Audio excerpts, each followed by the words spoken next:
Welcome to the Vintners Series for the Wine of the Month Club for September, at the risk of repeating myself, 2017. So, 40 years ago, Ed, what do we have? 40 years ago, we did, your dad did the Tualatin Gewürztraminer, which I'm sure was great. I mean, they really make nice wines. I think they're still in business. I haven't seen them around, but I think they're around. I think so too, but I'm not sure. And then Willamette Valley, or they're like Columbia Valley type of thing. Yakima. No, they're in Oregon. They're not in Washington. Yeah, but Columbia goes all the way through. Well, and the red, as I joked about in our last podcast, was the Mouton Cadet Rosé. Which that's something else. I mean, you know, Mouton Cadet is is it the entry level Rothschild? I think it is. Yeah, it's the entry level Rothschild. I mean, it used to be like $6.99. What year was it? This was what vintage? Well, probably 76. So it's before like Los Vascos Chilean stuff was hitting the shores, because the first one they brought in was '87. Oh no! Are you kidding? No, Los Vascos. Well, don't forget, Los Vascos was here before Lafite bought them. Right, but Lafite's first vintage was '88, and we did the '87. Yeah, well, it wasn't Lafite. It was Mouton, because Baron Philippe was Mouton. The other guy was Lafite, but whatever. Who cares? How about Barefoot Sellers, the Lafite that they call him? Oh, yeah. Mike Mulligan was there. You know, there are some pretty amazing success stories in this business. Most businesses. I had a child actress in here, an actor, and then he also did a lot of work. He was in Space Jam. He was Michael Jordan's acting coach in the movie. He's been in a lot of stuff. His name was T.K. Carter. Mm-hmm. And he comes in the other day, and we have a great chat. I saw him at a wedding. I met him at a wedding, and he says, "I want to start my own wine." I'm like, "Oh, God." I go, let me tell you. Let me explain it to you. I go, "Do you have a large fortune, small fortune? Because you're gonna end up with one." Yeah. So I explained the economics of it to him, and he's like, "Oh." Oh, I had the same experience with a realtor that came by my house looking for the owner of the place across the street. And we were talking, and then he goes, "What do you do?" And I told him, he says, "Oh, I've always wanted to have a wine with my own label." Yeah. So I had him come over, and I had him taste some wines, all of which were terrible. You know, all of them. He said, "Well, this is okay." I said, "You don't understand. We can't do okay.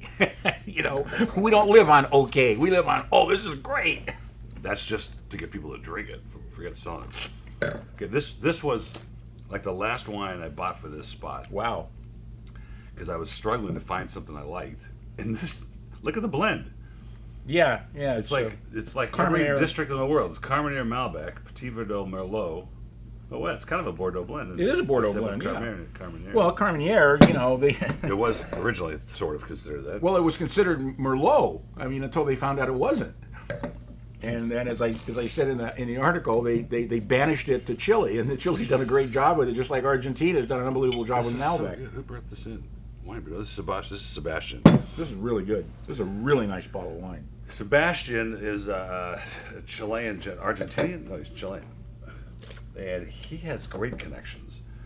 And you wish a guy like that. Here's a guy out schlepping wholesale wine. He's always looking for a deal, always looking for something to sell. And I love calling him because he does everything he can to accommodate us. Mm-hmm. Everything he can, unlike some of these people that we do business with. And don't do business. Here's an example of, he brought this great wine at the last minute, and I love it. It's really nice $20 on the shelf, $19.99. You can get more for $12.99. I'm doing a 96. Yeah, I think it's really, really nice. It's soft. It's an easy drinking right? Cabernet. And I know where it's coming from, because it doesn't pull your face off. It's Colchagua Valley in Chile. Mm-hmm. Yeah, nice wine. Wow. And you're getting that fruit forward and Carménère character, but the Malbec sort of is a little stringency. I like it. Well, Carménère, like I said, was confused with Merlot, and it's a softer grape than Cabernet. So, here's a classic Pinot Grigio. If you want Pinot Grigio from the Veneto, where it's supposed to be grown, and it's Italian.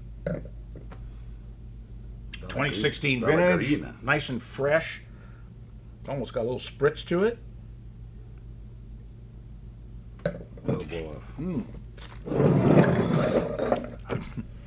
There's your classic. Nose. There's wow. your classic Pinot Grigio. I mean, you smell the softness in it.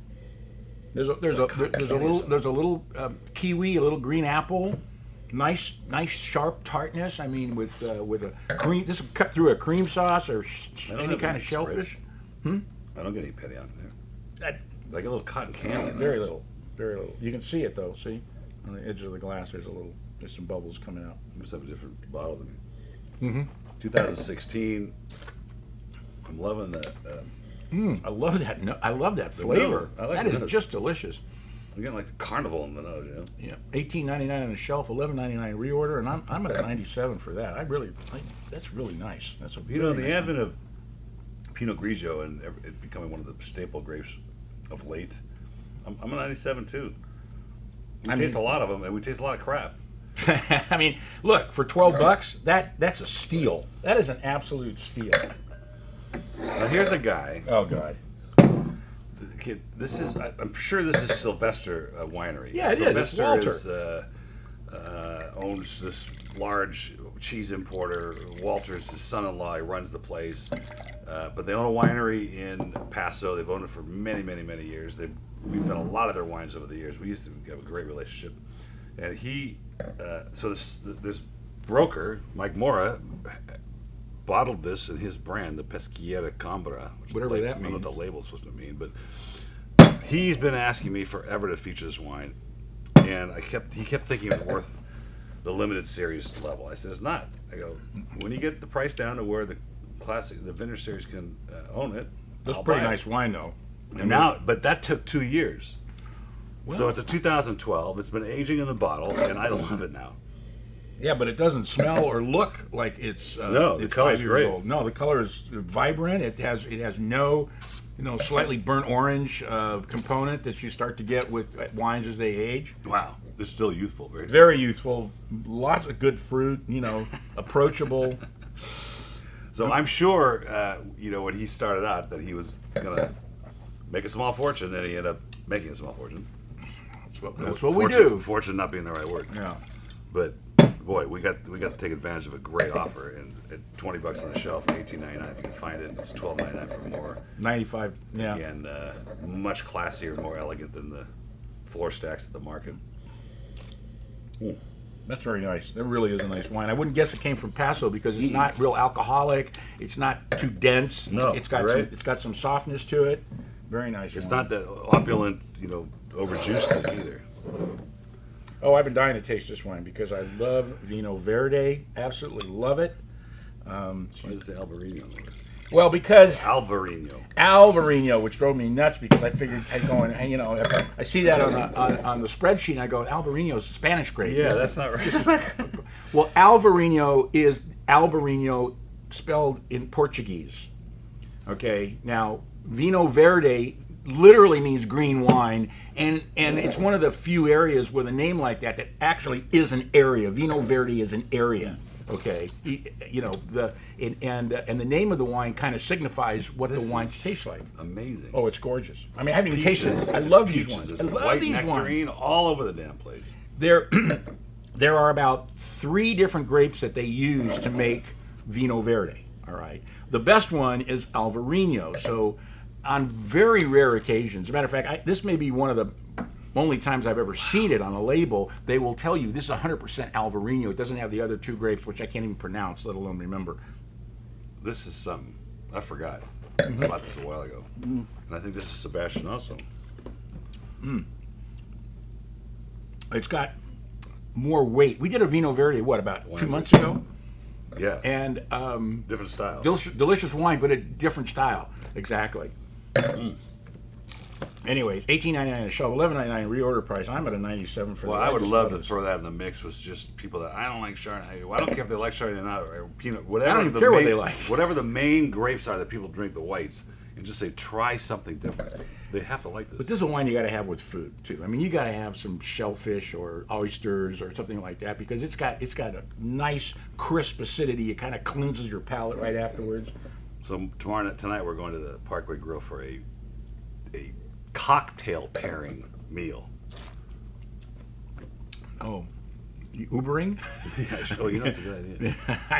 Hey, No cheers. kidding. That's it. Vintners Series for September 2017.